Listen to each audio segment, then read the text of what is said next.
Boa tarde, boa noite, boa manhã, boa madrugada. Bom que for que seja para você, meu caro telespectador ouvinte. Eu dou início agora ao segundo episódio do Livrando Cast.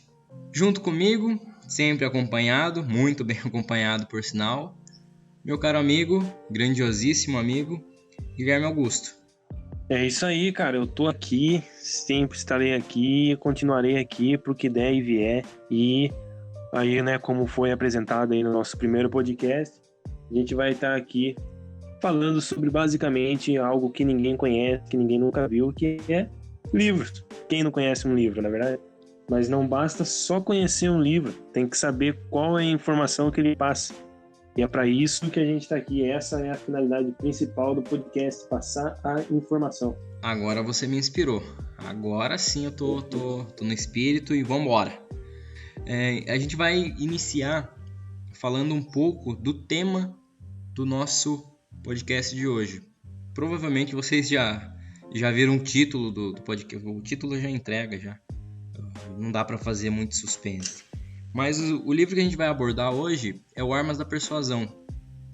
É um livro sobre mais voltado para essa parte de marketing, mas também atrelado ali à psicologia humana, à ciência comportamental. É um livro muito interessante e particularmente é um dos meus preferidos. Meu caro amigo? Exatamente, cara. Como você disse aí, né? O marketing, né? O marketing é um assunto aí que dá para levar mais para frente aí para fazer um outro podcast, não só um como vários, né, cara? Porque marketing é uma coisa bem complexa.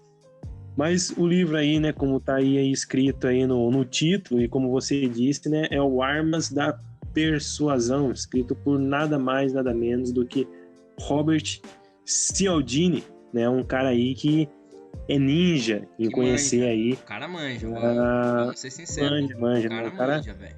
O cara é zica, o cara é expert em reconhecer aí as suas emoções, em reconhecer aí quais são as ferramentas aí que você vai estar utilizando. Mas é isso, cara. É isso aí, o cara é ninja, simplesmente ninja. O cara é um ninja cientista ferrado. Eu nem sei Quando se você não existe. tem palavras pra resumir, tu vai lá e fala que o cara é ninja, entendeu? Porque o bagulho é louco. Total. Gostei bastante desse argumento seu. Eu vou levar pra minha vida. Enfim, a gente vai citar do livro, a gente vai tirar do livro as 6 principais armas da persuasão que o autor definiu. As pessoas ainda continuam a utilizar esses 6 princípios que fazem com que você não tenha controle da sua vida em determinadas decisões. E as pessoas, elas controlam meio que o caminho para você. Elas tiram você do controle e sentam no comando central ali e pega a nave e vai embora. Taca o terror quando era você que era para tacar o terror com as suas decisões. Então, e você vira um fantoche. Isso, total. Você meio que vira uma marionete por conta desses 6 princípios. Ou seja, as pessoas estão te usando, as pessoas estão te manipulando e estão tirando você do seu próprio autocontrole. Certo? Depois da vinheta a gente fala mais sobre isso. Livrando Cast, o meu, o seu, o nosso podcast de conhecimento. A gente vai iniciar falando um pouco do livro de uma forma um pouco mais geral, certo? O contexto que ele foi escrito é o seguinte: o nosso caro ninja Cialdini, ele estava cansado, estava emputecido de cair sempre na lábia de vendedores, arrecadadores de doações, operadores de telemarketing, enfim, os caras empurravam tudo quanto é tipo de produto e coisas que ele gostaria de falar não, mas ele não conseguia falar não. Então, o que ele fez? ele era um psicólogo e ele decidiu... Ele continua sendo psicólogo, ele é vivo ainda, tá? Ele resolveu se dedicar a estudar essa questão da persuasão, porque as pessoas, com a lábia delas, elas conseguiam convencer ele, ou até mesmo passar por cima do não dele e conseguir um sim. E ele não gostava disso. Obviamente ninguém gosta disso, quando um vendedor tenta empurrar algo para você que você não quer levar. Você fica até com como que eu posso dizer? Você fica ali com, nossa, lá vem aquele cara, lá vem o vendedor. Você fica já com preconceito, já com o cara, já. Mas enfim, ele queria entender os fatores que levam a uma pessoa a dizer sim a um pedido. E quais técnicas essas pessoas estavam utilizando e estavam tendo esses resultados de sempre conseguir o sim dele, não só dele, mas como de diversas pessoas. Aí com isso ele criou, depois de grandes pesquisas científicas que ele desenvolveu sobre o assunto, as histórias que ele vivenciou, a experiência que ele adquiriu, ele criou esse livro, essa obra, que, eu sou fã desse livro, cara, vou ser bem sincero com você, gosto bastante dele, não é à toa que é o primeiro episódio. Mas enfim, ele criou uma obra acessível que fornece tais informações de um grau de clareza que você se assusta, porque é um livro que qualquer um consegue ler. Ele não tem uma linguagem difícil, ele tem uma linguagem muito simples e acessível para as pessoas. E ele explica como você vive caindo, por exemplo, quando vem um vendedor e tenta empurrar algo para você. Eu nunca gostei disso, Não gosto daqueles vendedores que parece que macaco empoleirando em cima da gente, sabe? Não sai de cima da cola da gente, fica em cima. Não gosto muito disso. E essas pessoas, elas querem passar o produto delas. Não que elas estejam erradas, não é isso. Mas é que é uma situação um pouco...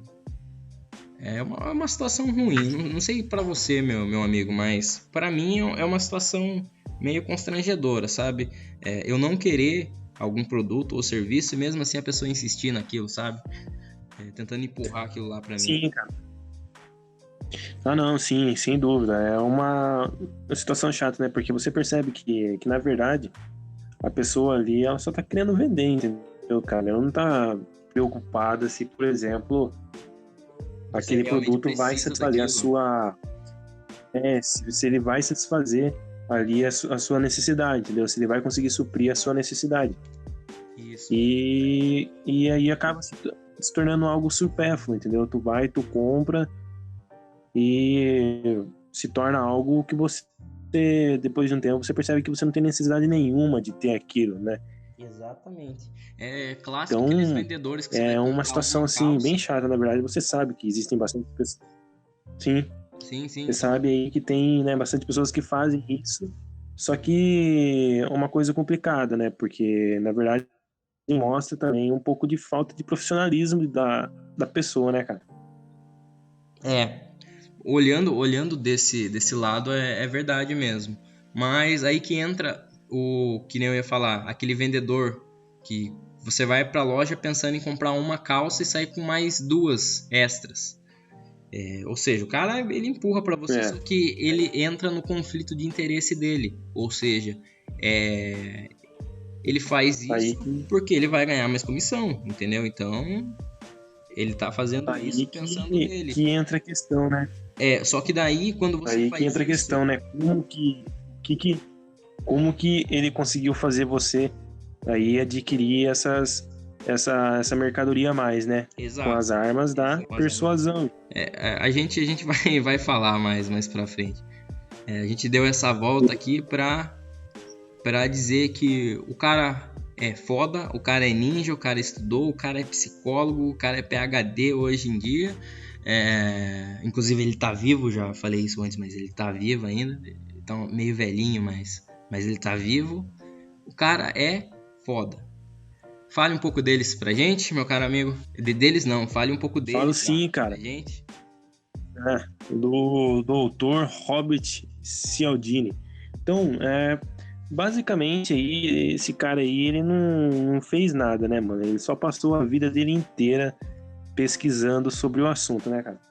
Bastou aí uma simples ação, né? Na verdade, não só uma, né? O acúmulo dessas ações aí, né, dele constantemente indo em estabelecimentos e vendo que ele é, né, que os produtos eram empurrados para ele, né, que ele não tinha nenhuma necessidade de ter aquilo e que na verdade ele acabava comprando. Então ele passou a vida dele inteira estudando aí o comportamento das pessoas, né, o como que esses profissionais fazem você estar comprando determinado produto, né?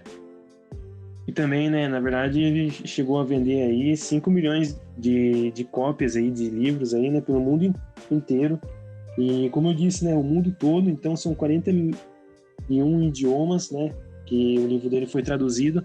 E assim, cara, ele passa informação para todo mundo, né, a respeito disso. E também, né, ele ministra palestras pelo mundo inteiro. E tá aí, né? Ele praticamente não tem quase nada, né, cara? Ele só tem um ano inteiro, ou a vida inteira dele aí de estudo aí sobre o tema. Então, ele, como você disse, o cara é um PhD e ele entende do assunto, velho. Não, o cara tem de cliente nada mais, nada menos que a Google. Quem Não é mais? ninguém, né? Ninguém. Deixa, deixa eu ver se eu lembro. Coca-Cola parece, não, A não é? Coca-Cola também. A Coca-Cola é. Putz, enfim, o cara já tá com umas duas maiores empresas do mundo. A Coca e a Google. Exato. São clientes deles. Ah, Você já percebe a qualidade do trabalho dele. o cara só tem as maiores empresas aí, né, do mundo, né, cara? O cara tem aí Coca-Cola, velho. Porra, o que é Coca-Cola, mano? O cara tem o... Coca-Cola é sinônimo de capitalismo, cara. O cara tá Não, que isso, acima do cara? capitalismo. Não, mas ela é vermelha. Tem Google também, mano. Que isso, cara? Não tem ninguém, né, velho? Em relação ao seu argumento da Coca-Cola, eu achei bem válido. A gente tem que revisar isso aí. Tá um pouco errado aí o pensamento. Mas tem de opção você tem a Pepsi também. A Pepsi é azul e vermelha. Ela abraça todos os lados, né, cara? Ela se importa aí com a opinião das pessoas. Voltando ao assunto, a gente vai falar da finalidade do livro. Neste livro, o nosso caro ninja Cialdini, ele explica como que funciona o mecanismo da persuasão. Quais são os fatores psicológicos que influenciam o nosso comportamento e como que a gente pode se defender desses profissionais que eles entendem essas técnicas, pois existem, no caso, os vendedores lá que fazem isso de maneira proposital, mas existem pessoas acima desses vendedores que conhecem muito bem essas técnicas e geralmente estão na parte estratégica das empresas. E eles querem caçar clientes. É uma caçada, então eles utilizam mesmo esses princípios da persuasão para poder muitas vezes se aproveitar da gente, né? De uma maneira negativa, por assim dizer. Muitas vezes, como a gente já citou, empurrando coisas que você não precisa. Exato, cara. E nem sempre, né, cara, a gente tem que pensar também, nem sempre, tipo, por exemplo, o vendedor aí sabe, né, desses princípios. Mas aí, né, sempre tem alguma pessoa atrás dele aí que manja aí dos Paranauê, né, velho? De que ele tem que vender determinados produtos, ele acaba passando aí algumas informações aí pro vendedor, e o vendedor acaba, né, querendo, né, óbvio, garantir o pão dele também e vendendo, né, cara? Aquela Mas, né, famosa se dica você parar pra quente, pensar... né? Exato. Só que se você parar pra pensar do lado do cliente, né, cara, quando o cliente sai, por exemplo, com uma sacolada de coisas, qual que é a necessidade de ter tudo aquilo, né? Então, né, foi pensando nisso aí que o Robert Cialdini, ele escreveu esse livro, né, cara? Ele pesquisou aí muito tempo, então o cara tem bagagem pra escrever, né, velho? Não, cara. Enfim, não vamos falar mais dele porque, pô, não dá, velho. Não dá. Não dá. Sinceramente, não dá. Passando a palavra ao meu amigo Guilherme, ele vai falar um pouco como o livro entrega essa finalidade. Bom, então, né, como foi dito, né, o Robert Cialdini, ele passou um bom tempo aí da vida dele aí estudando aí sobre o que fazia, né, com que essas pessoas aí comprassem algo desnecessário, né, teoricamente falando. Então, né, no livro, ele lista aí 6 princípios. Esses 6 princípios aí são o que fazem uma pessoa se sentir, digamos que, obrigada a levar determinado produto, né? O que faz aí com que um vendedor convença uma pessoa, o que faz com que essa determinada pessoa sinta de que existe uma necessidade para que ela tenha aquele produto, o que faz com que ela sinta de que aquele produto faz falta na vida dela, né, cara? E é isso aí que ele vai estar listando, de que ele vai estar explicando aí no livro. Tudo isso de uma forma muito prática, de uma forma muito simples, de que é aí, digamos aí, a linguagem aí do povão, né, cara? Não adianta você tentar explicar aí termos técnicos aí em uma linguagem muito difícil e o povo não acaba não entendendo, né, velho? Sim, aí acontece, Senão, acontece aquele problema lá de você ler o livro, você leu 500 páginas, mas, você não entendeu nada. É igual, por exemplo, alguns termos jurídicos, cara. Você já viu, por exemplo, termos jurídicos, cara? Tipo, termos assim que ninguém entende nada, tá ligado? E Só para tornar são coisas assim. Exatamente. E aí, tipo, qual que é o sentido, tá ligado? Tipo, por exemplo, você não saber o que determinada pessoa tá falando, não faz sentido. Meio que quebra a parte da comunicação, né? O que é a comunicação? Eu emitir uma mensagem e você captar essa mensagem e entender o que eu tô falando. Então, sem ruídos. É estranho, né? É estranho, bastante estranho. Mas o nosso Robert, ele conseguiu fazer e é isso aí, tipo, de forma diferenciada. E é isso aí que... Sim. E é isso que o Robert faz, né, cara? Ele passa termos bem técnicos, termos que fazem com termos difíceis, na verdade, aí de serem explicados, mas ele passa tudo de uma forma bem simples, de uma forma muito prática aí para que as pessoas estejam entendendo e aplicando no dia a dia delas também, né? Sim. Putz, o cara é muito bom nos exemplos, nas histórias que ele conta. Vale muito a pena você ler o livro mesmo, para você entender que muitas vezes ele coloca o conceito técnico, mas ele explica de uma forma muito bem detalhada e clara esses conceitos técnicos. Ele utiliza a história como ferramenta para poder explicar como essas ferramentas funcionam. E isso eu acho um ponto extremamente positivo do livro, cara. É algo assim que eu ficava bobo de ler o livro mesmo, porque você, muitas vezes, como você disse, existem termos complicados, mas eles colocam uma explicação tão superficial daquele termo ou daquele conceito e você acaba por não entender. Agora, quando você coloca esse termo, esse conceito em uma história, você é obrigado a ser mais profundo na sua explicação, porque é uma história não dá para você contar uma história com 3 palavras, com 4 palavras. Precisa de mais estrutura, mais informação. Sim, não adianta você só passar a teoria e não mostrar como ele funciona na prática, né? Senão... Isso, perfeito. Passando aqui agora a palavra a mim, a gente vai falar dos 6 princípios que ele aborda no livro, as 6 armas que ele aborda no nosso livro. A primeira delas, a reciprocidade.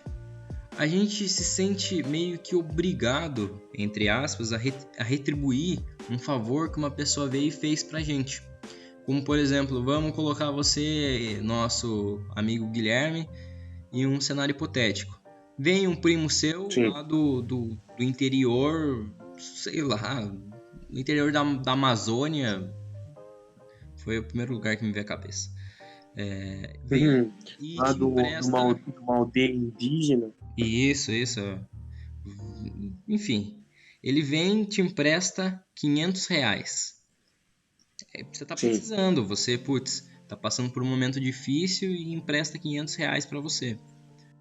Sim. Depois, quando você pagar, tudo mais, tiver pago tudo certinho, e de repente acontecer um acidente com ele, e ele precisar de recurso financeiro, precisar de dinheiro, e ele vir pedir a você, você vai se sentir na obrigação de emprestar. Por quê? Porque, da outra vez ele já te emprestou já, você tem que ser recíproco com aquilo. E é algo que guia a nossa raça humana. Em diversas culturas, esse padrão, não só esse padrão, como os 6 padrões dos gatilhos mentais, eles estão presentes. Porque são condutas de comportamento social. Ninguém gosta de se ver como um sanguessuga. Alguém tipo...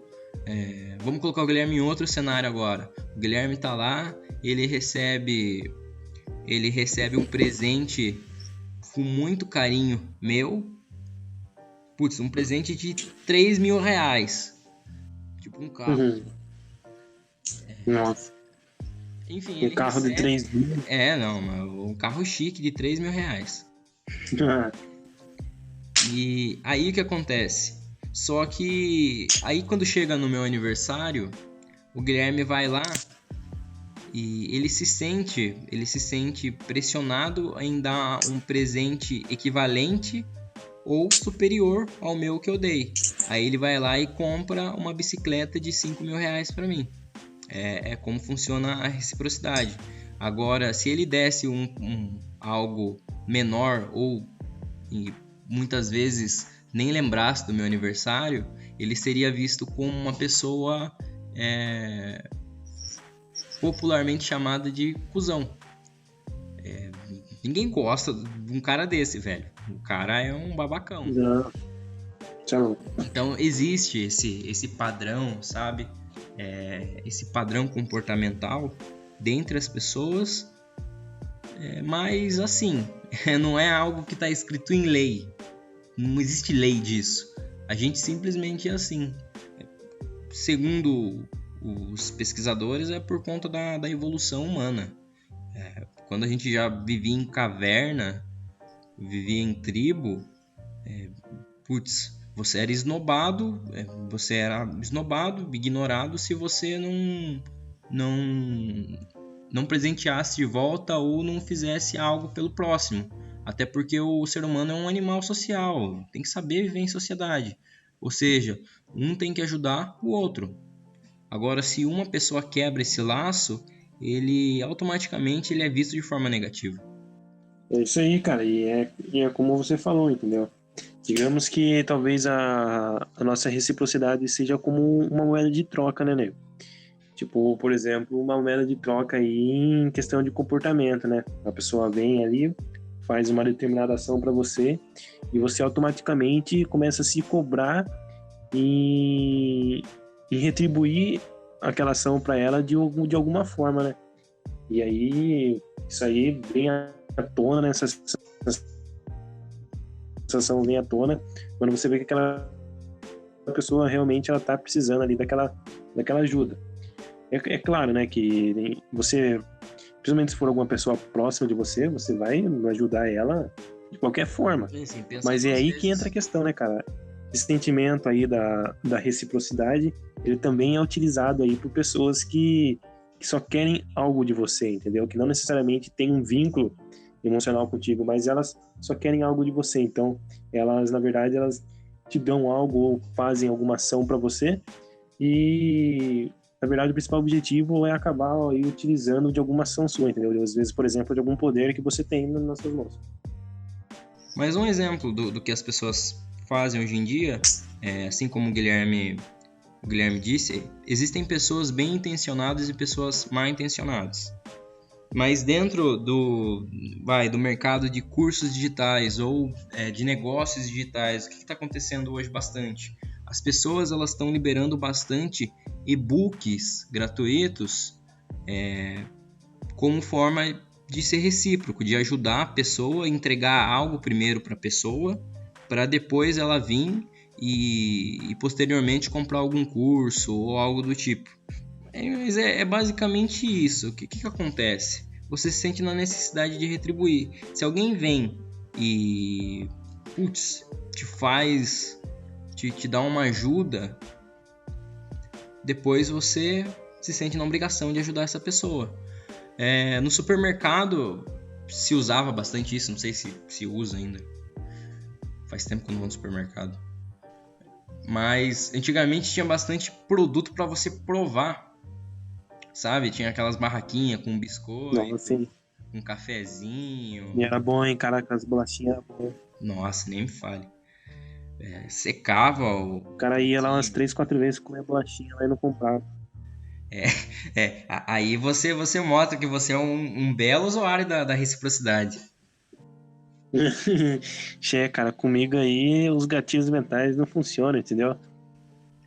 Cara, o cara é um babacão no supermercado. Ele chegava passando a língua no prato da moça do biscoito, levava a canequinha de café embora. Eu te entendo biscoito. Não, cara, lógico, tipo os caras estão dando no mercado. É por isso que o nome é amostra grátis, não, negão? Tá dando lá, pô, comer mesmo, foda-se. Diz que tem bolacha até hoje no armário dele que ele pegou lá. Tem, né? Tá, mas enfim. Então esse é o primeiro princípio que ele fala no livro, que ele cita no livro, a respeito da reciprocidade. Quando uma pessoa te entrega alguma coisa, faz algo por você, você se sente na obrigação de ter que fazer algo de volta a ela. E nisso é perigoso porque muitas pessoas vêm querendo fazer algo para você já com a intenção de você fazer algo por elas. E se for uma pessoa bem intencionada, não, beleza, tranquilo. Mas se for uma pessoa mal intencionada que só quer empurrar um produto goela abaixo e não tá nem aí quanto às suas necessidades verdadeiras, isso se torna um problema. Assim como a gente citou lá o exemplo do vendedor lá, que a gente nem precisava de 3 calças, a gente foi comprar uma calça e saiu com mais 2 extras. Ele não avaliou a necessidade, ele só foi usando a dica quente que um superior foi explicando para ele. Então é bom a gente tomar cuidado em relação quando as pessoas vêm nos dar alguma coisa. Embora seja de forma gratuita, depois a gente vai meio que sentir a necessidade de retribuir ela de alguma forma. Então é bom ficar esperto em relação a isso, certo? Vai lá e pensa, né? Já tô aqui mesmo, já comi o biscoitinho, tá me oferecendo aí, né? Vou levar, né, mano? E depois que tu pensa, né? Pô, quem tem necessidade disso? Também não tem. Isso. É boa ilustração. Você tá lá na fila do mercado, putz, eu vou experimentar um pouquinho, mas aí você vai se sentir pressionado em não levar, velho. Putz, você vai comer um biscoitinho lá, você se sente pressionado e, putz, tô comendo o negócio aqui, tô na fila, tô tomando o tempo da moça e, putz, é chato se eu não levar, né? Se eu não comprar pelo menos um dela. E essa é uma bela arapuca, um termo do interior paulista, para armadilha, uma bela armadilha para pegar a pessoa. Exato. Um exemplo que é interessante, cara, é, por exemplo, em praias. Em praias sempre tem, por exemplo, mas isso é uma coisa inteligente. Em praias sempre tem aí vendedores aí, né, que ficam vendendo aí, por exemplo, artesanato. Aí, em determinada situação, tem, por exemplo, ali, você tá ali sentado ali na praia de boa, aí vai e chega um cara ali com um azulejinho, começa a pintar, assim, fazer uma pintura ali naquele azulejo ali pra você. Aí ele vai ali e faz ali, né, sem você nem pedir, e te entrega o azulejo ali. Aí tu vai assim, olha, porra, bonito esse negócio aqui. Só que aí daí ele vai e te cobra, entendeu? Só que daí você fica um pouco chato de tipo, não, eu não quero, né? Porque o cara foi ali, desenhou ali, fez a pintura ali, você gostou, e você se sente meio que na obrigação de acabar levando, entendeu? É exatamente Então, isso. é um outro exemplo válido também. Por isso eu nunca passei, mas eu imagino que deve ser bastante invasivo da parte dele. Putz, você tá ali de boa ali, ele chega, faz o negócio que você nem pediu e ainda te cobra. É meio invasivo e meio errado, eu acho, na minha percepção, o cara chegar fazendo isso. Mas enfim. Sim. A gente vai pro próximo gatilho mental, pro próxima arma da persuasão, que é o compromisso e a coerência. Depois que a gente decide fazer uma escolha em nossa vida, seja das mais simples as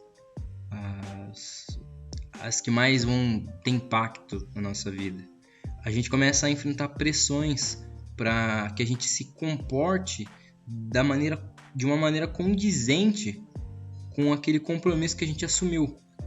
Um exemplo simples. Vamos supor que eu tô acima do peso, quero perder peso, velho. Quero perder peso, quero ficar com o shape trincado, sei lá, quero virar o Bambam. Isso, que virar aquelas estátuas gregas, tá ligado? Beer! É hora do show, pai! Mas enfim, vamos supor que eu quero virar esse cara trincadão.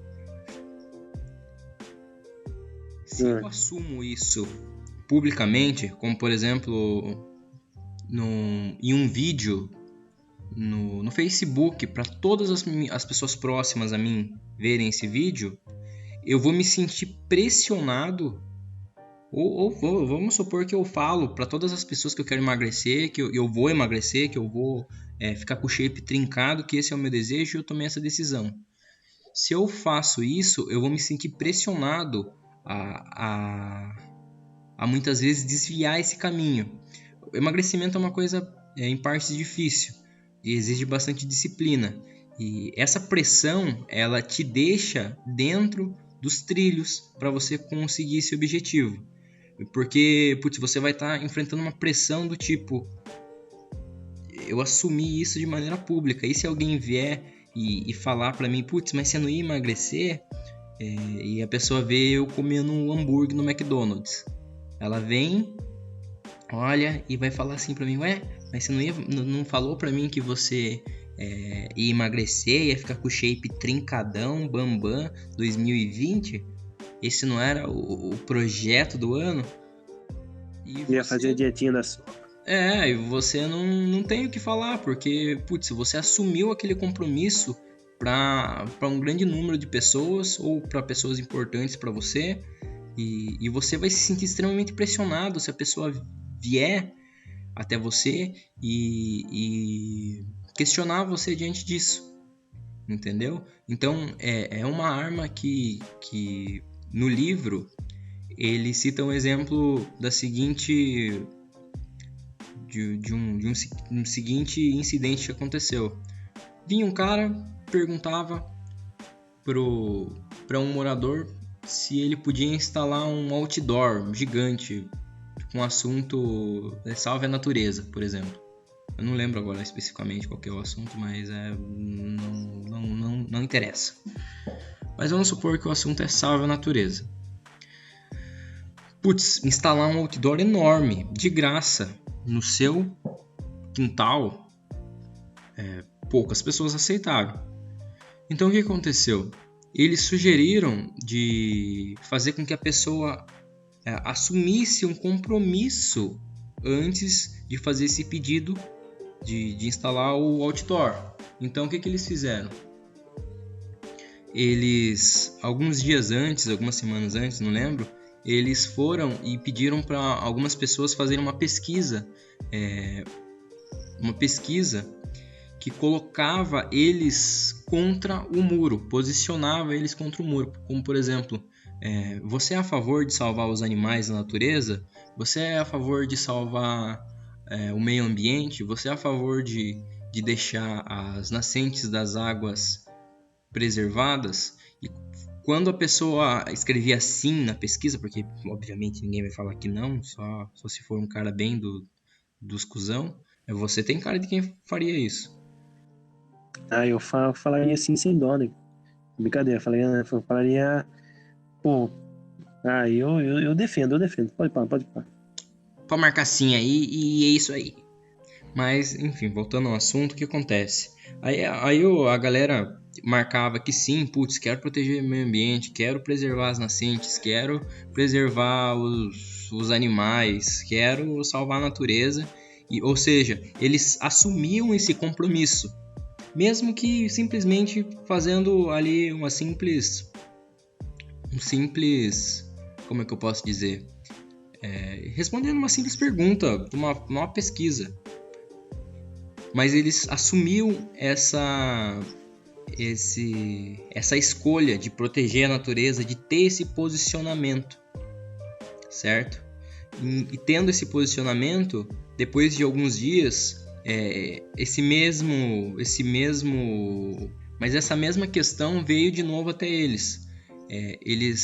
Veio o ator lá que eles usaram e pediram para que ele pudesse colocar um outdoor gigantesco no quintal do cara. E tipo, o número de pessoas que topou isso depois da pesquisa é absurdo. Daí isso justifica a questão do compromisso e da coerência. Quando você afirma um compromisso, você tem que agir de forma coerente com aquilo, condizente com aquilo.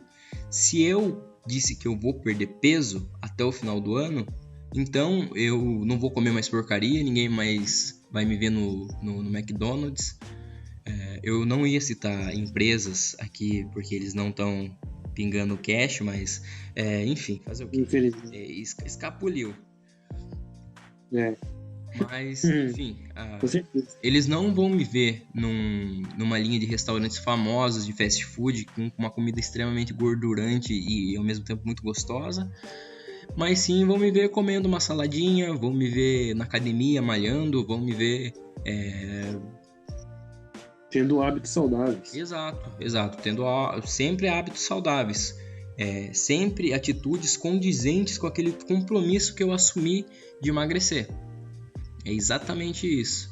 Porque do contrário a gente vai sofrer pressão externa das outras pessoas, a gente vai achar que as outras pessoas vão vir e vão colocar a gente contra a parede, vão questionar a gente. Isso não vai ser legal. Outro exemplo também, bem assim, que a gente vê diariamente em questão de compromissos, assim, de compromissos que a gente assume, por exemplo, envolvendo questões políticas, né, cara? Às vezes a gente tem aí um determinado político que defende uma ideia, mas por conta, né, do pensamento dele, ele não aceita, por exemplo, coisas que são corretas, coisas que são certas, porque ele tende a pensar, por exemplo, em qual foi o compromisso que ele assumiu, entendeu? Então, a questão do compromisso que você assume é uma coisa que, querendo ou não, vai acabar, tipo, te influenciando diariamente, tá entendendo?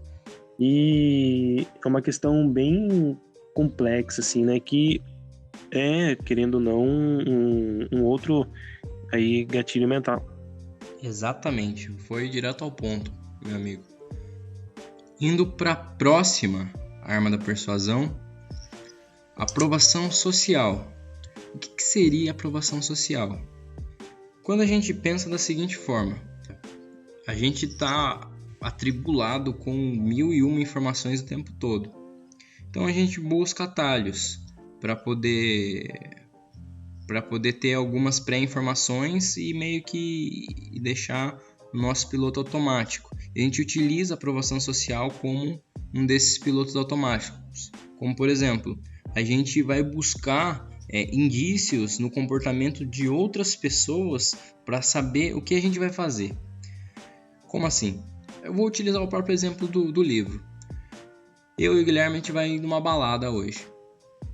A gente vai, pega o carro, pega aquele Fusca 78 incrível, coloca R$100 de gasosa, anda 5 km, daí acaba a gasolina, a gente coloca mais R$100 de novo. E a gente chega em 2 baladas. Uma tá com uma fila lotada de gente. Velho, tá cheio de gente. Eu olho pro meu amigo Guilherme e falo, mano, a gente vai ter que ir ali, velho. Tá cheio de gente, deve estar bombando o lugar. Nossa, lá dentro o pessoal deve estar com champanhe com fogo, mano, igual o Rei do Camarote, tá ligado? Deve estar cheio de famoso. E o Guilherme fala, putz, demorou, velho. E aí, olhando no outro lado, eu olho pro Guilherme e falo o seguinte, ei, cara, existe uma outra balada do outro lado da rua. Mas aquela balada lá não tem ninguém na frente. Não tem ninguém na frente, igual essa aqui. Essa aqui parece que tá mais bombada, tá mais badalada, tá mais legal. E o Guilherme, ele pensa e olha, realmente, tem mais pessoas lá, então deve estar melhor. Assim como, por exemplo, em restaurantes. Quando você liga para reservar uma mesa em um restaurante, para você poder jantar e não tem mesa disponível, isso é um leve indício de que o lugar é bom e é muito procurado. Ou seja, a gente vai tentar sempre observar quantificações e muitas vezes comentários de outras pessoas, sempre olhando dessa forma, de forma exterior, sabe? Olhando no mundo, procurando indícios de outras pessoas, comentários, número. Como, por exemplo, vamos pensar no Mercado Livre. A gente vai lá comprar um desodorante no Mercado Livre. Acho que nem vende, não sei se vende, sei lá. A gente vai comprar... eu não duvido nada. A gente vai comprar um desodorante no Mercado Livre. A gente vai lá... Putz, será que esse desodorante é bom? A gente vai ver pelo comentário das outras pessoas. Aí tem um cara lá que comenta, ótimo desodorante, não fiquei mais fedido. O cara dá 5 estrelas. Putz, é bom, hein? Aí tem mais 2 comentários. Seguinte jeito, horrível, não consegui pegar ninguém. Aí embaixo outro, ele não entrega o que ele diz que entrega. Aí vem a empresa e pergunta, mas você não ficou cheiroso? Não consegui pegar mulheres assim como no comercial. Então vamos supor aqui, a gente sempre está pensando na aprovação social, pensando no que as outras pessoas estão fazendo, a gente está sempre observando o que as outras pessoas estão fazendo para que a gente possa tomar as nossas próprias decisões com base no que as outras pessoas falam ou no número de pessoas que estão utilizando algum determinado produto ou serviço. Como, por exemplo, vamos supor que você vai seguir um cara que ensina dietas saudáveis veganas no Instagram. Você vai seguir um cara que tem lá os seus 500 inscritos ou um cara que é ferrado e tem 5 milhões de inscritos, não é nem inscritos é no YouTube, é seguidor. Você vai seguir o cara com 500 seguidores só, ou você vai seguir o cara que é ferrado, o cara que tem 5 milhões de seguidores? Ou seja, a aprovação social aí são os 5 mil seguidores, ou seja, se tem 5 milhões de seguidores sempre no Instagram dele, seguindo ele, consumindo o conteúdo dele, significa que o conteúdo dele é bom, é de qualidade. Então, muitas vezes a gente nem pensa de forma consciente sobre isso. Às vezes a gente pensa no automático. Ou seja, se tem inúmeras pessoas utilizando determinado produto, é porque esse produto é bom. E outra, que nem, por exemplo, existe também as pessoas têm a necessidade de se sentirem, digamos, dentro de um determinado grupo social, né, cara? E aí que entra a aprovação social. Muitas das marcas aí, né, das grandes marcas, elas trabalham com isso. Utilizam aí, por exemplo, a figura aí de algum famoso, por exemplo, de algum influenciador digital, de algum, sei lá, alguma celebridade, algum jogador aí, algum jogador de futebol, algum atleta famoso, e utilizam, né, vinculam a imagem dele na utilização de produtos, né? Utiliza a imagem dele para fazer aí propagandas de produtos. E aí você vai ali, né, ver que aquele determinado cara ali utiliza aquela marca, e você também utiliza, você sente na necessidade de comprar aquele determinado produto para que você se sinta incluído em algum grupo social, né, cara? Então é isso, né, cara? É basicamente isso. Você se sente a necessidade de comprar um determinado produto pela necessidade de se sentir incluído em um grupo social. É que é algo meio automático, né? Quando você compra Sim. o produto, por exemplo, vamos supor que a gente vai lá e faz uma tatuagem. Quando a gente faz a tatuagem, a gente tá fazendo parte, entre aspas, aí, da galera cool, da galera legal, da galera maneira que tem tatuagens, meu. Digamos que é 50% pra gente, 50% para as outras pessoas, né? Você pensa o que elas vão pensar da tatuagem. Isso. A gente fugiu um pouco do assunto da aprovação social, mas é basicamente isso. Não, mas é isso mesmo, cara, porque você vai pensar no que as pessoas vão pensar de você, entendeu? E aí que gera a aprovação social. Exatamente. E também a gente vai buscar tomar as decisões baseadas no que as outras pessoas estão fazendo também. Ou seja, voltando ao exemplo lá da balada junto com o Guilherme lá, a gente vai, obviamente, escolher a balada que tá mais tranquila, a balada que tá mais badalada, que tá mais cheia de gente, porque, putz, se tem bastante pessoas ali, quantidade de pessoas grande ali fora, quer dizer que o lugar é bom, que é bastante procurado. Ou seja, vamos lá, vamos nessa aí que deve estar estralando lá dentro. Ou seja, o fator ali é a questão do número de pessoas. A gente vai observar o que as pessoas estão fazendo e vai tomar a nossa decisão para ver se a gente vai na balada sem ninguém ou vai na balada com um monte de gente na porta. Em relação à aprovação social, acredito que um jeito que as pessoas utilizam bastante de fazer você comprar é aquela famosa pasta de dente que a cada 10 dentistas, 9 recomendam, sabe?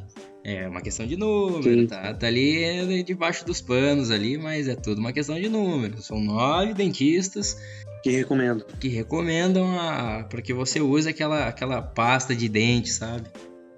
Mas você não, são 9 dentistas que recomendam, mas você nem sabe nem quem são esses dentistas, entendeu? Então você meio que se sente, na verdade, influenciado, né, a tá aí adquirindo esse produto só por essa informação, entendeu, cara? Então, por exemplo, né, tem um produto aqui, vou acrescentar mais alguma informação nele para, digamos que, aumentar o valor aí, desse produto, né? O valor da aquisição, na verdade. Não, mas é assim mesmo. Inclusive tem pessoa, ó para você ver, ó. Tem pessoa que faz isso de propósito. No exemplo que a gente utilizou de balada, tem pessoa que deixa as pessoas, no caso os donos de balada, casa noturna, eles propositalmente barram as pessoas lá para que se formem filas, para que as pessoas imaginem o que a gente imaginou no nosso exemplo. Putz, tem bastante gente lá na porta é porque o lugar é bom.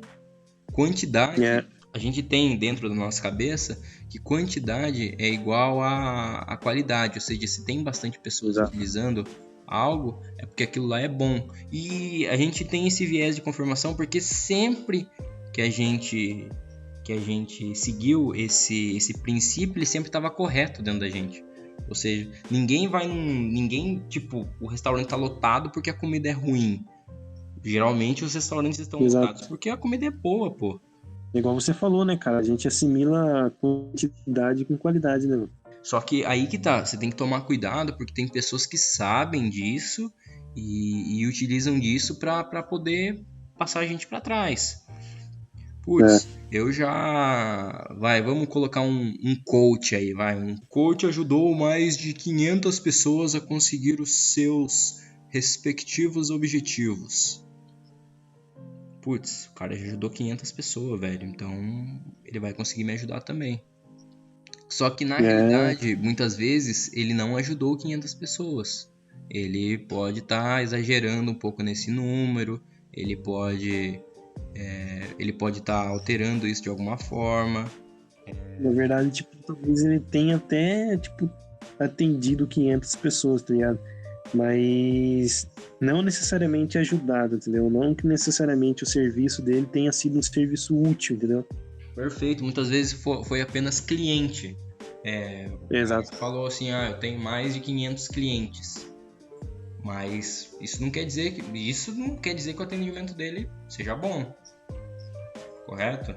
Então, Sim. a gente fica muito à mercê disso, de levar a quantidade em relação à qualidade.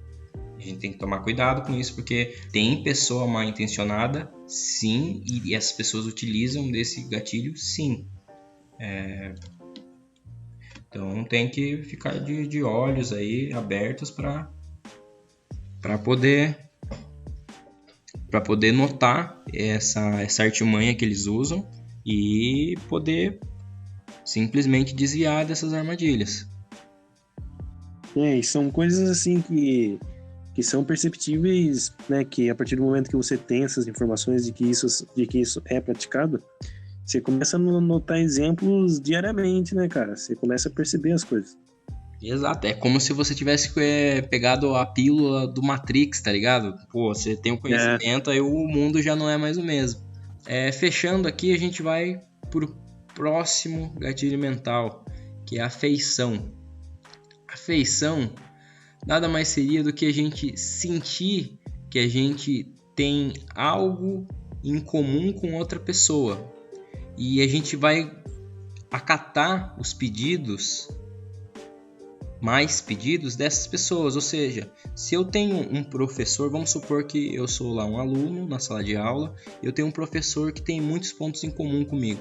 O nome do cachorro dele é o mesmo nome do meu cachorro, ele nasceu na mesma cidade que eu nasci, ele tem a mesma altura que eu, ele usa óculos assim como eu uso, ele gosta dos mesmos filmes e séries que eu gosto. Então, das mesmas músicas. Isso, das mesmas músicas. Então eu começo a ter uma afeição com ele. Se ele fizer algum pedido para mim, de eu fazer algo fora do horário escolar, não vamos pensar assim algo grande, mas vamos pensar que ele me pede para ir no correio buscar uma encomenda para ele. É bem possível que eu vá. Por quê? Porque eu já tenho uma afeição com ele, eu vou ter um certo sentimento positivo em relação a ele. Diferente, por exemplo, se tem lá a professora Giserda lá, ela é uma professora que fica gritando, que não gosta, que não tem nada a ver comigo, é completamente o oposto meu. Se ela pedir para mim ir no correio para ela, fazer a mesma coisa, eu já vou inventar alguma desculpa e não vou. Por quê? Porque,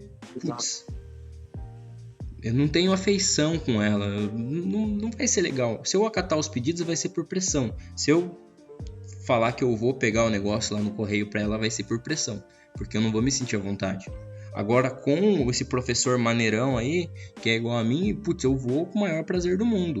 Por quê? Porque o cara, ele tem conectividade comigo, ele tem pontos em comum comigo.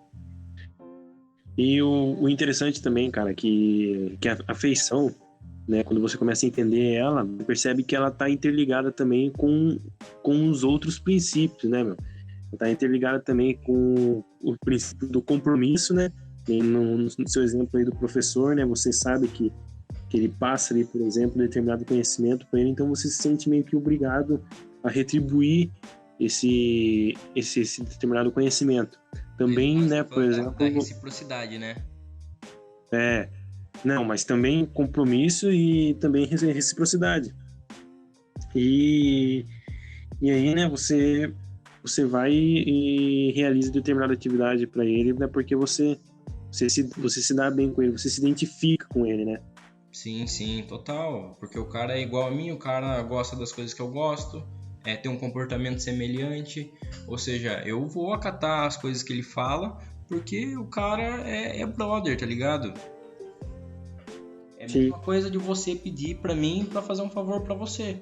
A gente tem inúmeros pontos em comum, por isso que a gente é amigo, e se você pedir algo pra mim, eu vou fazer, independente de qualquer coisa. É diferente se alguma pessoa vir, uma pessoa que eu não tenha uma grande afinidade, vir para mim e pedir o mesmo pedido que você fez. Eu vou inventar alguma desculpa, enfim, eu não vou fazer, ou se eu fizer, eu vou fazer por alguma pressão. Entendeu? Então se torna bastante diferente. Isso aí vai afetar até a qualidade, por exemplo, do que eu vou fazer. Vamos supor que você me pede para fazer um bolo. Pô, eu gosto de você, você é meu amigo, eu vou fazer um bolo com o coração para você. Agora, você vê um cara que eu não gosto, que eu não tenho afinidade, a qualidade do bolo, vai sair uma qualidade totalmente diferente, sabe? Uma qualidade totalmente inferior. Talvez o bolo saia até duro, saia salgado, sei lá, velho, mas não vai sair igual. Então é basicamente isso, a gente vai acatar os pedidos e vai fazer eles com mais prazer para as pessoas que a gente tem afeição. E no livro cita também, eu lembro do exemplo do vendedor. O vendedor sempre ficava procurando, o vendedor de carro. O vendedor sempre ficava procurando coisas em que ele tinha em comum com os clientes dele. Como, por exemplo, esse exemplo que eu falei do professor. Os mesmos gostos, nasceu na mesma cidade, tem um parente que mora lá, entendeu? Ele vai criando meio que esse sistema de pegar e colocar pontos em comum para você, colocar pontos em comum. E quando você menos espera, de forma inconsciente, você fala, esse cara é igual a mim, esse cara é meu brother, esse cara é dos meus, pô. E isso é meio que perigoso, porque daí você vai ficar à mercê dele. Se ele oferecer para você comprar um carro, você vai estar mais suscetível a comprar o carro dele. Assim como o livro mostra, que acontece na realidade. Exato. E aí também, né, que nem assim, pensa comigo. Que nem, por exemplo, o cara vai lá e fala, eu gosto de tal coisa, né? Então, automaticamente você vai começar a pensar, o que esse cara aqui está me sugerindo como mercadoria, como algo que eu devo comprar, deve ser o mais correto para mim, mesmo que eu não esteja satisfeito com aquilo, entendeu? Então acaba meio que, digamos que manipulando o meu pensamento, entendeu? Por causa disso. Exatamente. Meio que passa por cima mesmo, de forma direta. Passa meio que tipo por cima do seu pensamento, da sua opinião, de se você vai gostar ou não, e acaba que você levando em conta a opinião ali do vendedor, do seu parceiro ali, por conta dele ter o mesmo pensamento que você, né? De ter, por exemplo, a afeição. É porque na realidade é mais difícil discordar de alguém, sabe? É mais difícil discordar de alguém que você gosta. Você pode ver, por exemplo, na política. Sim. É difícil você... vamos colocar a polarização. O lado azul, o lado vermelho. É difícil você discordar de alguém que está com você no mesmo lado vermelho. É difícil você discordar de alguém que esteja com você no mesmo lado azul. Porque vocês têm coisas em comum. Entendeu? Exato. Às vezes o cara ali, né, o que você tem aí como principal liderança de determinado lado, vai e adota, por exemplo, um tema que você nem sequer chegou a pensar naquilo, sabe? Você nem sequer chegou a gerar uma opinião em cima daquilo. Aí ele vai ali, coloca a opinião dele e você já adota aquilo como uma sua opinião também, como verdade absoluta, entendeu? Então, a questão de tipo, você ter afinidade com aquele cara, de você ter uma afeição com ele, aí gera a questão de, por exemplo, você ignorar a sua própria opinião e adotar a opinião dele como a sua, entendeu? Sim, você fica à mercê do cara praticamente, das atitudes, das ações dele. Exato. Você acaba se tornando meio que uma marionete. Sim, é extremamente perigoso isso. Sem tomar lado político agora, mas o Brasil tá cheio tanto do lado vermelho, tanto do lado azul, com idiotas que não têm uma opinião própria, mas sim tem, no caso, essa afeição com as pessoas que muitas vezes concorda com isso, com aquilo, mas não tem uma opinião formada diante das outras coisas e por conta de ter afeição com um dos lados, acaba aceitando as demais filosofias, por assim dizer, as demais ideologias. As demais ideologias que um lado ou outro carrega. Exato. Depois dessa aula de política moderna aqui que a gente deu, a gente vai agora para a próxima arma da persuasão, a autoridade. A autoridade é um negócio muito simples. Você vai obedecer uma pessoa que é autoridade em alguma coisa. Vamos supor o seguinte, Guilherme. Você está lá na praça da cidade, de repente um cara se joga no chão e começa a falar que está sentindo dor no peito, não está sentindo dor no peito. E, putz, o que você vai fazer? Então, né, cara, a princípio eu ficaria meio que, tipo, desesperado, tá ligado? O que eu vou fazer? Depois eu pensaria, vou chamar uma ambulância, né, cara? Geralmente é isso que você pensa. Exato. Mas e se caso acontecesse o seguinte? E se um cara de jaleco, com aquele estetoscópio, eu acho o nome. Acho que é estetoscópio. Um estetoscópio no pescoço. Vamos utilizar todos os preconceitos de médico agora. Jaleco, estetoscópio. O que mais? Calça branca. O cara também tá vindo de calça branca, de camiseta branca. Chega e fala pra você. Segura o pulso dele e conta no relógio quanto que tá dando. Enquanto ele vai e fica fazendo uma massagem no peito dele. O que isso significa pra você? Significaria pra mim, basicamente, que o cara é um médico, entendeu? E que ele ia estar entendendo o que ele tá falando. Total. É exatamente isso que a autoridade faz. A autoridade, ela demonstra que uma pessoa sabe, tem conhecimento pleno sobre determinado assunto. Um diploma é uma comprovação de uma autoridade. Quando você vai no médico, citando médico de novo aí, vamos supor o seguinte, é mais difícil você pesquisar o currículo do médico, ver se ele é realmente formado, se ele tem especialidade para tratar do osso que você quebrou, ou realmente não tem, ou é um charlatão. Você teria muito trabalho em pesquisar tudo isso quando você simplesmente pode olhar para a parede e ver o diploma dele de ortopedista lá. Exato. É o credenciamento que ele está apto a realizar aquela atividade. Dá autoridade para ele. E não só certificados, como o próprio exemplo que eu citei da roupa. A roupa dá bastante autoridade. Bastante autoridade para a pessoa. Vamos supor uma situação hipotética. A gente sai vestido de policial num carro branco com uma sirene. Eu e o Guilherme, vestido de policial num carro branco com uma sirene. E a gente para qualquer pessoa com uma algema de brinquedo e uma arma de brinquedo. Logicamente a gente não faria isso nem ferrando, mas vamos imaginar. Supondo isso, eu não sou policial, o Guilherme também não.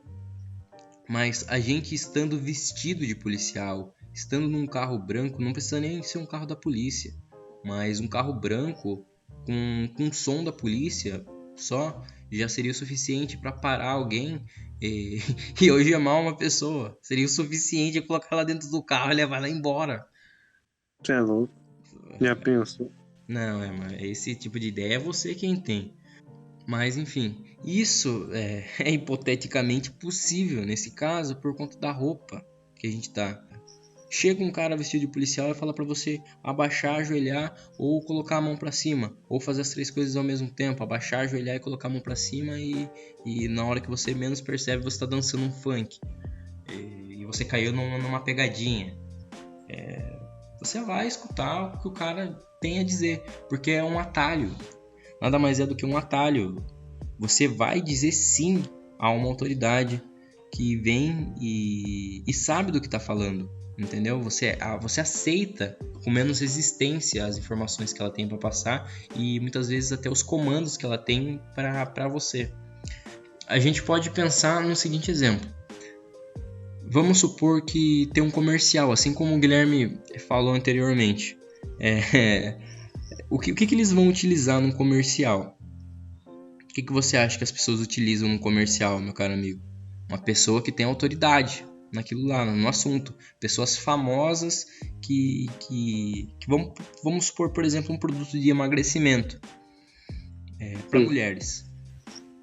A gente vai pegar uma pessoa que está na mídia com mais visibilidade, que de repente foi uma personagem numa novela, que era uma atleta focada em academia, em crossfit. Uma pessoa que, digamos, esteja em alta no momento, né? Isso, é a crossfiteira alta do momento. Aí, essa crossfiteira alta do momento, ela é solicitada, paga um bom cachê gordinho para ela pegar e fazer uma propaganda de um produto que tem a ver com aquilo que ela estava fazendo na novela. Como, por exemplo, um produto de emagrecimento para crossfiteiro. Ela é professora de crossfit na novela. Ou seja, inconscientemente, se você assiste a novela, você meio que assimila ela a uma autoridade no assunto, mesmo sendo só um personagem que ela faz na novela. Isso nem passa pela sua cabeça. Ou muitas vezes passa, só que isso não faz diferença. Não faz diferença. E outra também, a questão da autoridade. A questão da autoridade é muito importante. Importante, assim, em termos de conhecimento, digamos, na parte da manipulação. Quando, por exemplo, você não tem uma determinada informação, né, cara? Uma determinada informação sobre um determinado assunto, você acaba adotando, né? Você acaba meio que ignorando toda a informação que aquela pessoa passa, ignorando de uma forma assim, de tipo, será que isso é verdade?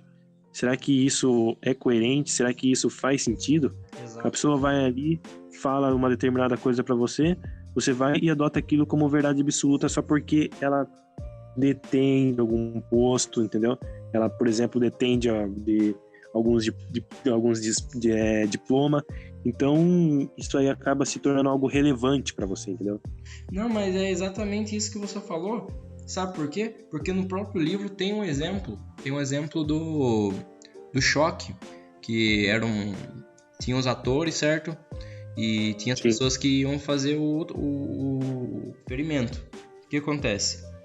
O experimento era assim. Tinha um professor, um cientista, e ele mandava você dar alguns choques de leve de uma pessoa que estava dentro de uma outra sala para testar alguma coisa. Agora eu não me recordo o que é.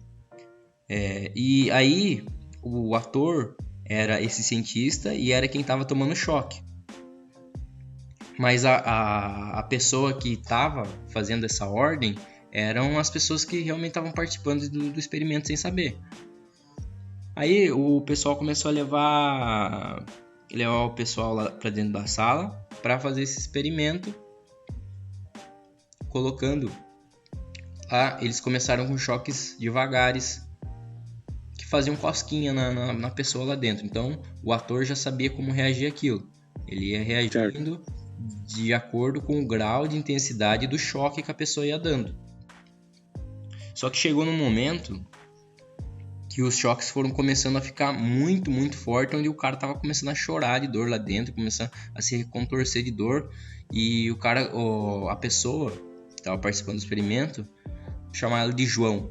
Aí o João questionava, tipo, mas ele tá chorando de dor, ele tá com muita dor lá, ele tá apagando lá, vai continuar? Daí ele perguntava a uma autoridade, ao cientista no caso.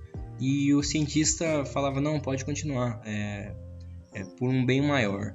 E quando você pega esse exemplo, a maioria das pessoas foi até o final, foi até o último nível de choque que poderia se dar naquele momento, naquele experimento no caso. Até o último, por conta mesmo a pessoa sofrendo lá, levando um choque absurdo, se fosse verdade todo aquele experimento, mas levando um choque absurdo, elas realmente fariam aquilo se uma autoridade estivesse guiando as ações dela. E é basicamente isso que você falou. O cara tá ali numa situação onde o cientista sabe do que ele tá fazendo, mas ao mesmo tempo você está causando uma dor extrema numa outra pessoa. Putz, se o cientista sabe o que ele está fazendo, então, putz, eu vou fazer o que ele está falando. Não entendo. E, tipo, automaticamente eu utilizo da autoridade dele para tirar a minha responsabilidade sobre determinadas ações. Isso. Você meio que segue os comandos que ele te dá. É que nem como, por exemplo, sei lá, um exemplo assim, mas é a questão da autonomia. Tem pessoas que têm autonomia para tomar decisões, tem pessoas que não. E as pessoas que não têm autonomia para tomar decisão, elas vão receber ordem de pessoas que têm, no caso, autoridades. No exemplo de uma empresa, por exemplo, os funcionários eles muitas vezes não têm autonomia para tomar alguma decisão, então eles vão lá e perguntam para o chefe o que eles têm que fazer, o que eles podem fazer. E já na parte da autoridade, como que as pessoas podem utilizar a autoridade para poder te empurrar algo negativo para você? Na sua visão, meu caro amigo, como que você acha que isso pode acontecer? Bom, então, acho que acredito que as pessoas elas podem estar acabando utilizando, né, essa autoridade aí como, digamos, o ápice do conhecimento, certo? Elas podem, por exemplo, cheguei ali, né, vou comprar um determinado produto, mas eu não conheço esse produto. Aí eu vou e me apoio ali na opinião daquela pessoa, né, tá achando que, por exemplo, aquele produto ele vai ser totalmente eficaz para mim, ele vai suprir as necessidades só por conta de ela ser uma autoridade no assunto, dela obter todo o conhecimento do produto. Eu acabo me deixando influenciar por isso, acabo me levando ali um produto sem nenhuma necessidade, e é aí que a gente coloca à tona ali a ideia da autoridade, entendeu? Eu acabo me deixando influenciar por conta de, por exemplo, uma roupa, um título que ela tem, né? Isso, eu acabo me deixando influenciar por conta de ela ser simplesmente uma autoridade no assunto.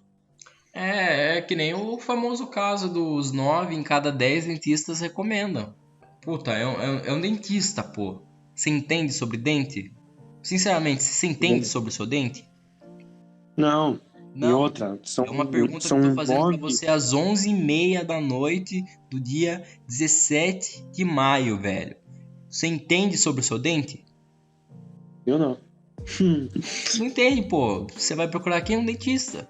Se ele, por exemplo, falar lá, vai ter que arrancar seu dente aí, o que você vai fazer? Eu vou Você deixar vai arrancar, pensar, cara. eu vou ter que arrancar. Tem que fazer.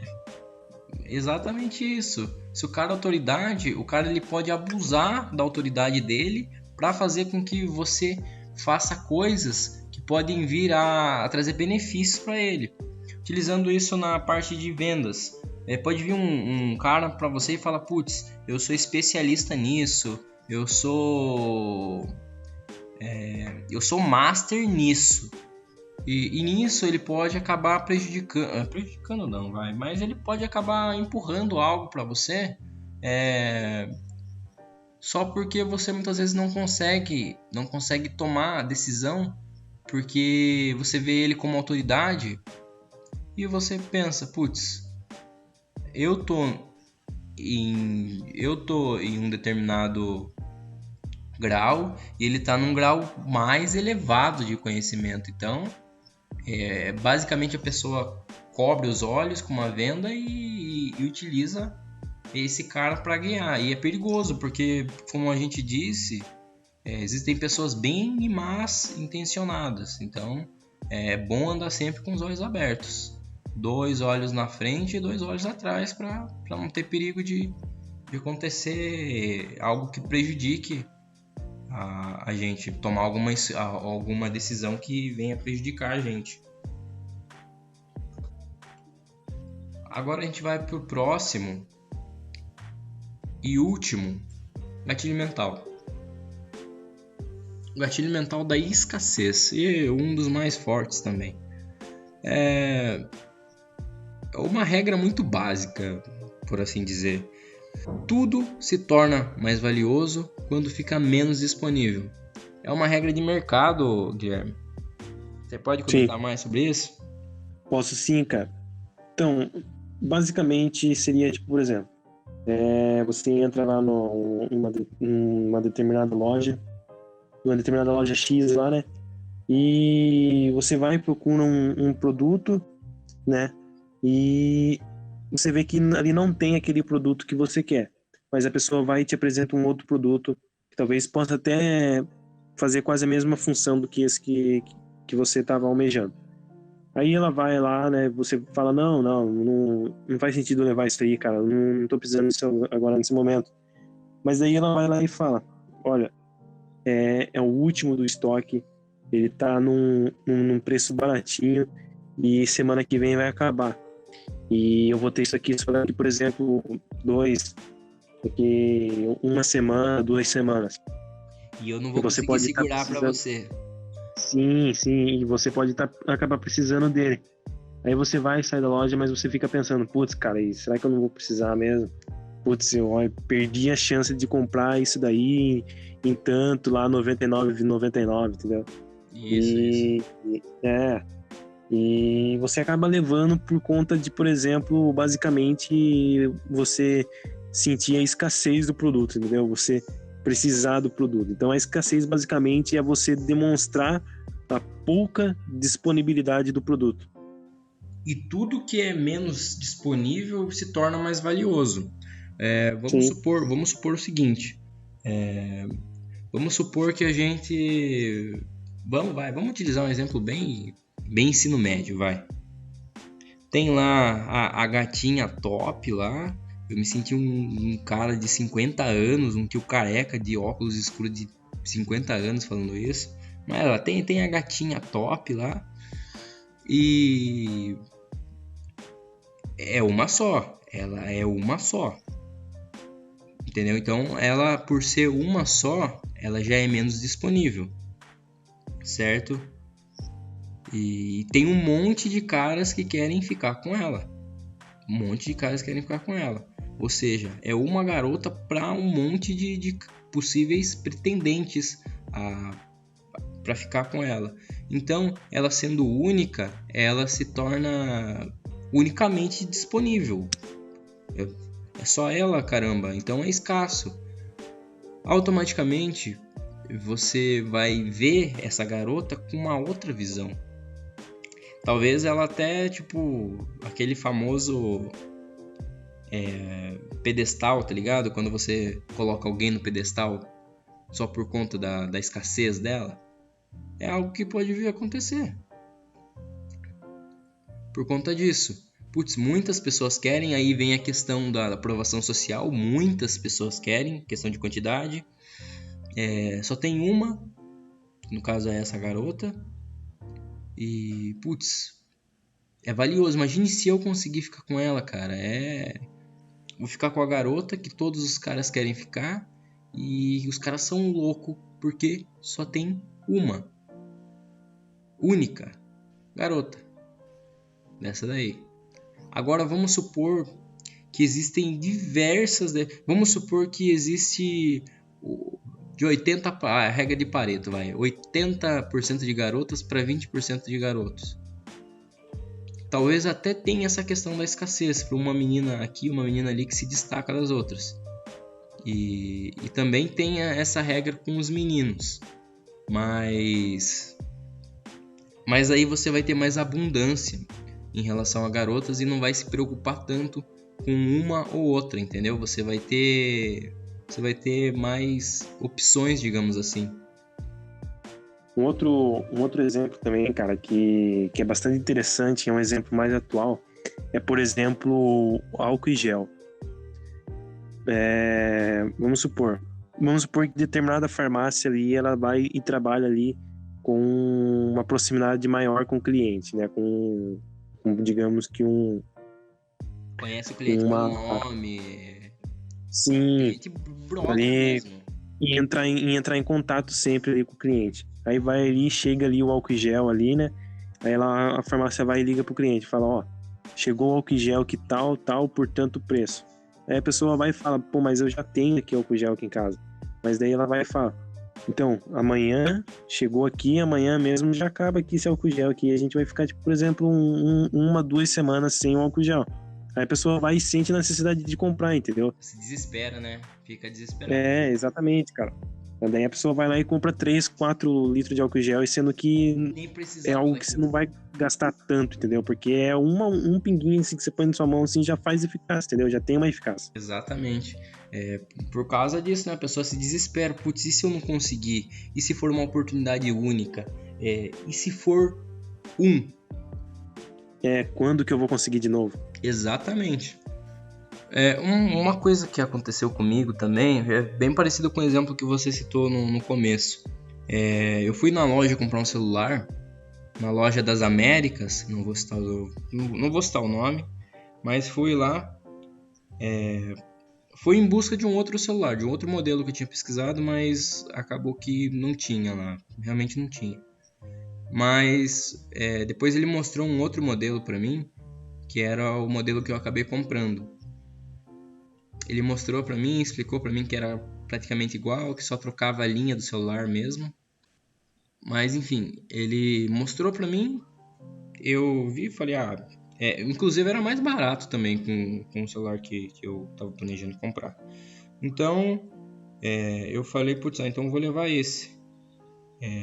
Pensei comigo e falei, e quanto que fica pra eu poder levar? Aí ele explicou o preço e falou que se levasse naquele dia, tinha uma oportunidade única, momentânea, e já começou a escassez, já que era algo ali, sabe? Se eu fosse embora e voltasse, não teria mais essa oportunidade, era uma vez só. E aí ele foi lá no estoque e disse pra mim que tinha acabado, cara. Acabou o celular do estoque, não tem mais. Aí eu falei, mas espera um pouquinho, vou conversar com o meu gerente para ver se eu tenho acesso a outro setor do estoque. Aí ele foi lá e daqui a pouco ele voltou com o celularzinho na mão. Daí eu falei, putz, eu preciso levar esse celular, velho. Putz. Aí o cara falou assim, nossa, você deu sorte, hein? Era o último. Ai, nossa, que ideia, não. E na época, mano, nem se passou pela minha... Eu não tinha lido o livro ainda. Mas nem se passou pela minha cabeça. Eu falei, velho, preciso levar esse celular, mano. Senão outra pessoa vai levar. Peguei, comprei ele mesmo e levei o celular. E durou 5 anos, velho. Bom mesmo, hein? Não, mas pelo menos, né, durou, né, cara? Pelo menos não foi um dinheiro mal investido. Mas Não é... o cara aplicou ali na cara dura o princípio da escassez em mim. eu acho que, na verdade, para pensar, acho que questão da escassez, eu acho que, na verdade, deve ser o princípio mais utilizado, né, cara? Eu também acho que sim, Guilherme. Eu também, sinceramente, eu acho que sim. Porque sempre quando eu vou comprar alguma coisa em loja e eu tô pesquisando só o preço só, a pessoa tenta de tudo quanto é jeito empurrar o produto pra mim, sabe? Principalmente quando eu fui comprar meu óculos. Eu fui em bastante óticas da cidade. Fui umas 7 óticas, eu acho, da cidade pra fazer orçamento do óculos. E, cara, todas queriam fechar comigo, velho. Todas. Eu falei, não, só tô fazendo um orçamento só. E elas sempre pegavam e fazia esse lance da escassez. Falava, não, mas se você levar com a gente te dá um desconto, a gente te dá um brinde. Mas é só agora, se você voltar depois, infelizmente não vai dar pra fazer. E eles queriam de tudo quanto é jeito. É como se fosse um xadrez, tá ligado? Um jogo de estratégia ali. Eles vão fazendo a jogada deles e eles querem fechar você, tá ligado? E você tem que ficar esperto de antemão quanto a isso. É facinho, né, mano? Você cair na lábia e acabar levando. Tanto que antes de ler o livro mesmo, de ter conhecimento disso, putz, eu era o bobão dos vendedores, tá ligado? É porque eu também via os vendedores como autoridade no assunto. Aí entra outro princípio. cara vende, o cara trabalha aqui, então o cara entende do que ele tá falando. Então eu vou acatar o que ele fala. Na verdade, eu acho que todo mundo pensa assim, né, mano? O cara tá aqui, eu acho que é porque entende. Exato. Imagine se eu fosse comprar um carro e se eu não entendesse nada de carro, velho. Eu fico à mercê do vendedor. Aí o vendedor vai empurrar um abacaxi pra mim e eu tô ferrado. Se o cara for mal intencionado.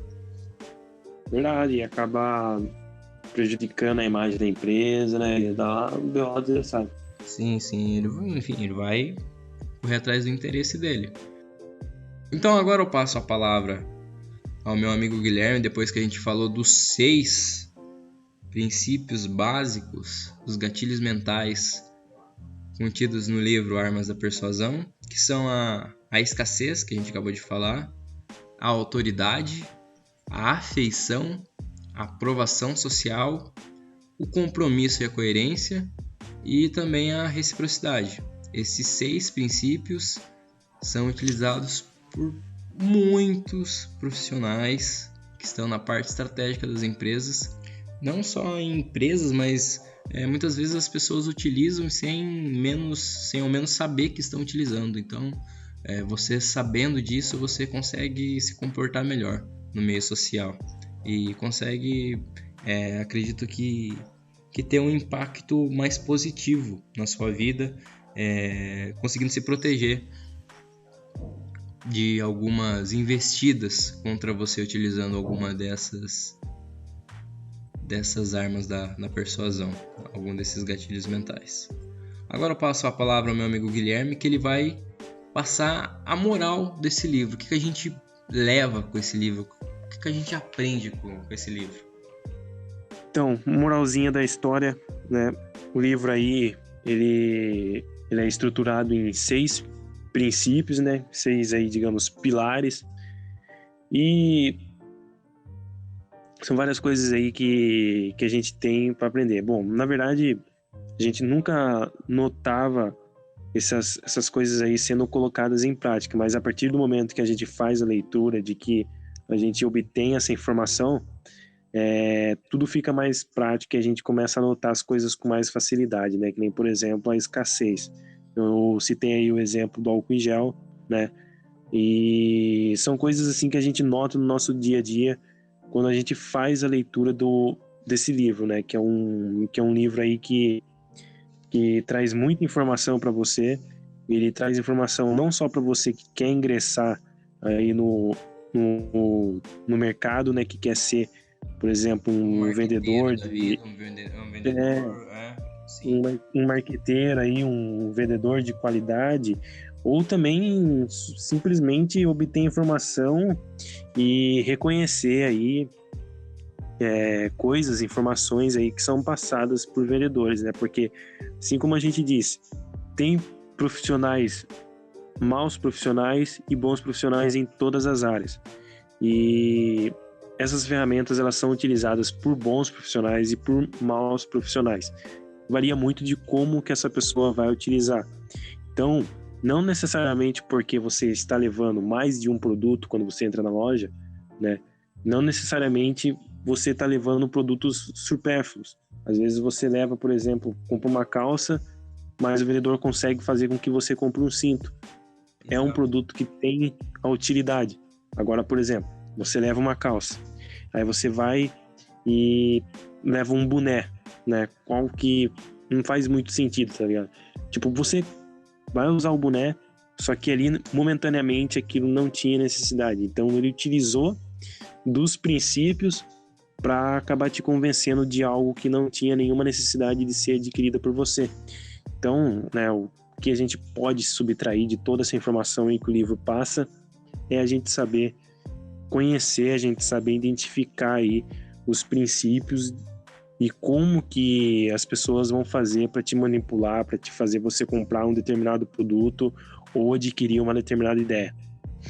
É bom ter essas informações em mente, principalmente em relação aos 6 gatilhos mentais, para poder tanto se proteger se alguém te atacar de forma intencional para te prejudicar ou para te empurrar qualquer coisa que você não precise, para proteger seu bolso também, porque a galera quer tirar um pouco o seu dinheirinho. Então, você precisa cuidar bastante dele, e principalmente em relação às técnicas que as pessoas usam, estão baseados nessas 6 armas da persuasão. Então, conhecendo elas, fica bem mais fácil de se proteger. E como o nosso amigo Guilherme falou, se você também tem interesse em trabalhar em alguma empresa, ou criar uma empresa, ou sei lá, nessa parte profissional, de utilizar essas armas para poder vender mais, não tem problema nenhum com isso. Não tem problema nenhum com isso, desde que você ajude a pessoa de verdade. De que você não vá apenas pelo seu interesse, mas você cruze o seu interesse com o interesse da pessoa, para que ambos saiam ganhando na situação que você se encontra junto com o seu cliente. Então, acho que isso que é o mais importante. Você ter uma boa índole para você utilizar essas ferramentas. É como a faca, velho. Vamos supor a faca. A faca, ela pode ser uma arma fatal, mas ela também pode ser utilizada para fazer uma comida saborosa. Depende de como você usa essa ferramenta. Exato. As armas da persuasão são do mesmo jeito. Você pode arrancar dinheiro de uma pessoa sem ao menos ela saber, ou você pode utilizar ela para aumentar o alcance de um produto muito bom que você tem, que tem a capacidade de ajudar muito a vida das pessoas. É isso mesmo, cara. E isso daí qualquer informação é assim, né, cara? Quando você obtém, você pode utilizá-la por bem, como você pode utilizá-la para o mal. Você pode simplesmente distorcer ela e utilizar ao seu favor, né? Você pode acabar ganhando vantagem em cima disso. Sim. Mas é sempre assim, sempre assim. Como você disse, existem bons e maus profissionais. A gente precisa ter essas informações para que a gente possa se defender dos maus profissionais e também tomar boas decisões com os bons profissionais, porque muitas vezes a pessoa quer ajudar você, mas você não está no momento certo de comprar aquilo e acaba por prejudicar você, infelizmente. Então, o conhecimento nessa parte, ele vai auxiliar você tanto na parte de ataque, entre aspas assim, para conseguir clientes, tanto na parte de defesa, se você for um desses clientes e não necessitar do produto, ou não está na hora de comprar ainda. Então, com esse último comentário, a gente vai preparando nossa finalização aqui. Antes de a gente finalizar, a gente deixa disponível o link do livro para você comprar ele pela Amazon. Se você se interessar, obviamente, em ler ele, se aprofundar mais, o que eu sugiro você fazer, porque é um livro que vale muito a pena você ler. Muito, muito, muito a pena você ler, por conta de, assim como eu citei, das histórias, da exemplificação, da linguagem clara que existe no livro, e do conhecimento que ele consegue transmitir. Sempre de linguagem, com uma linguagem clara e informativa. Ou seja, você vai terminar o livro sabendo, entendendo direitinho o que o livro se propõe a te ensinar. E se caso você tem interesse em comprar o livro e se aprofundar mais nas informações que ele possui, compre por esse link que a gente vai deixar disponível nas plataformas de podcast, para que você possa ajudar o Livrando Cast, porque comprando por esse link, uma pequena comissãozinha cai na nossa conta da Amazon, se você comprar por esse link, e com esse dinheiro aí você nos ajuda a continuar trabalhando com o Livrando Cast. Mas isso é só se você realmente se interessar em comprar o livro. A gente não está forçando você a comprar, não. Mas se caso você for comprar, dá essa força pra gente, compra pelo nosso link, para que você apoie mesmo o nosso trabalho, para que a gente possa cada vez mais voltar com mais qualidade, com mais informação, e cada vez sempre de forma melhor, como conteúdo de entretenimento informacional para vocês, meus caros telespectadores. Depois de algumas horinhas gravando, Mas valeu muito a pena. Esse foi o nosso segundo episódio do Livrando Cast, falando sobre o Armas da Persuasão, onde a gente abordou cada arma da persuasão em si. A gente falou de cada uma delas. A gente falou também do Ninja Cialdini. A gente falou do contexto que o livro foi escrito. Enfim, a gente pegou uma visão bastante geral do livro. A gente deu uma viajada também, falou sobre outras coisas. Diversificou bastante o assunto. E é mais ou menos assim que a gente quer, esse Livrando Cast. Utilizando os livros como fio condutor de uma conversa entre amigos. E é isso, cara. Caso vocês queiram ouvir novamente, né? Basta aí simplesmente voltar aí todo o podcast e tá aí usufruindo, né? É passado informação de qualidade e a ideia é essa, passar sempre informação. E em breve aí, logo nós estaremos aí de volta aí com um novo livro, né? Trazendo aí novas informações, adotando aí uma nova maneira aí de se transmitir essa informação. E é isso aí. Então se despeça, meu caro amigo. Muito obrigado a todo mundo aí. E fiquem em casa, não saiam só em caso de extrema necessidade. Passem muito álcool gel nessa mão aí, utilizem máscara. E é isso aí. Muito obrigado a todos e espero que vocês estejam aí de volta com a gente no próximo podcast. Eu endosso as palavras do meu amigo Guilherme em relação à proteção à pandemia. Fiquem em casa mesmo, se protejam, utilizem máscara para que a gente possa vencer esse desafio que está sendo imposto a toda a humanidade. De uma forma sempre pensando no coletivo, pensando não só na gente, mas pensando nas demais pessoas. Eu também fico por aqui com meu amigo. Gostaria de agradecer a vocês por ter escutado esse podcast até aqui. E eu tô ansioso pro próximo episódio, onde a gente vai abordar um novo livro, novos assuntos, nova conversa, novas informações. Eu fico por aqui. Boa noite, boa tarde, boa manhã, bom dia, boa madrugada, bom o que for que seja pra você. Até mais, meus caros telespectadores. Tchau, tchau.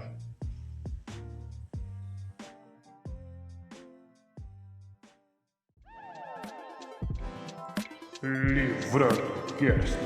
Livrando o quê? O meu, o seu, o nosso podcast do conhecimento.